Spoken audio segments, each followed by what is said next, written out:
Doctor, ¿qué es lo que pasa en Los Ángeles? ¿Cómo puede explicarse que durante tanto tiempo, estamos hablando de a lo menos enero de este año, febrero, cuarentenas van, vienen, cordones sanitarios, hay incremento del personal de la Seremi que fiscaliza, hay fuerzas militares, hay incluso barricadas de concreto para hacer, durante las hubo, para hacer más intenso el control, la fiscalización, y Los Ángeles no logra bajar sus contagiantes?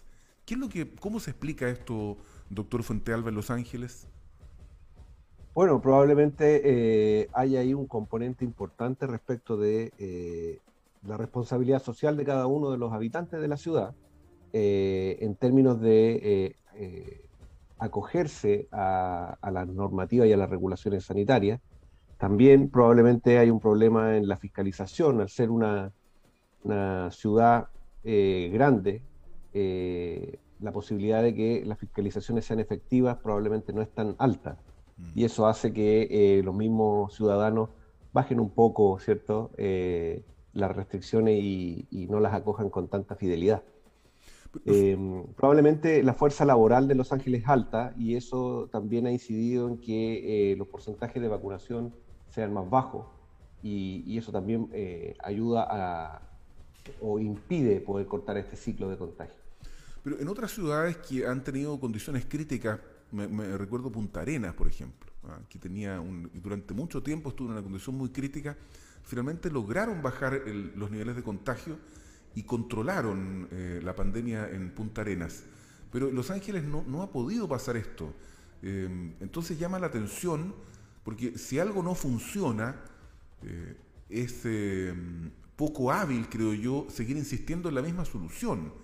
¿Cuáles son las alternativas que tiene Los Ángeles para romper esta tendencia? Porque yo diría, hay más bien una meseta y se ha mantenido en los 100 contagios diarios, ayer bajó a 86, después vuelve a subir, hay brotes laborales que incrementan, ¿cómo se llama?, el número de contagios, y se mantiene más o menos todo igual.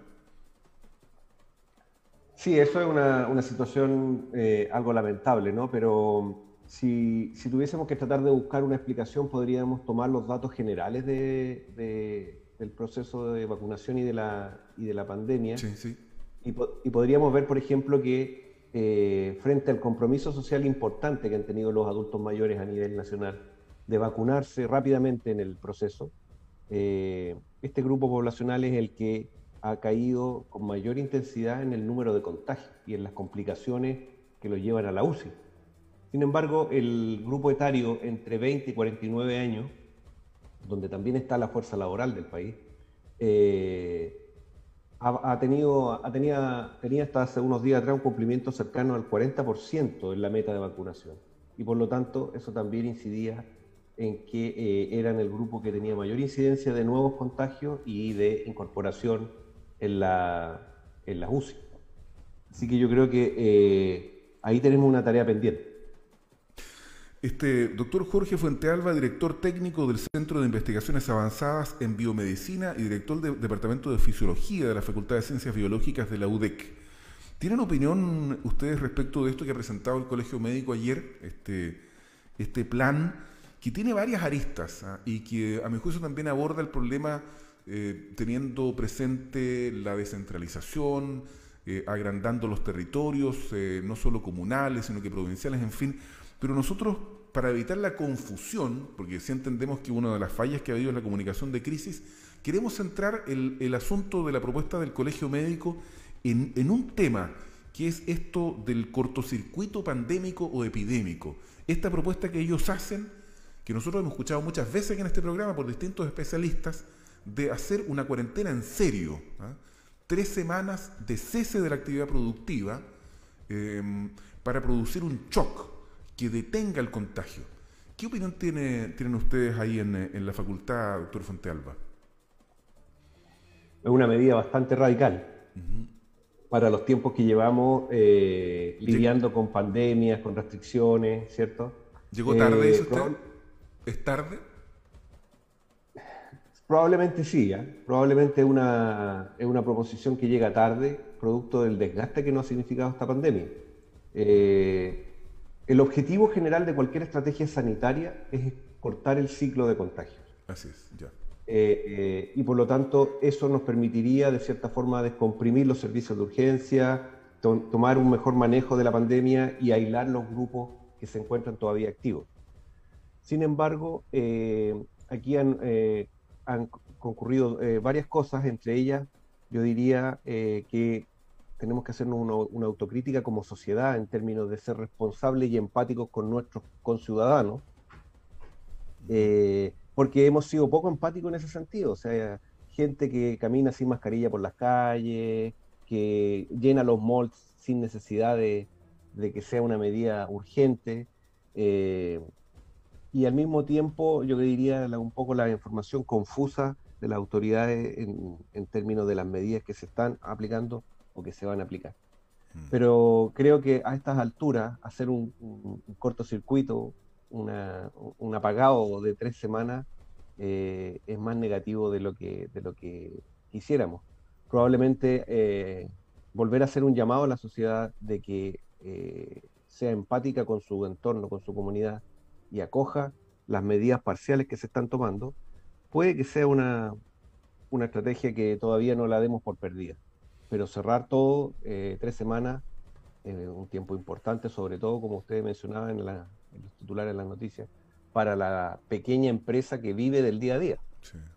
Sí, lo que pasa es que nosotros aquí en este programa, en buena costumbre, doctor Fuentealba, director técnico del Centro de Investigaciones Avanzadas en Biomedicina y director del Departamento de Fisiología de la Facultad de Ciencias Biológicas de la UDEC, lo escuchamos nosotros por ahí por julio, más o menos.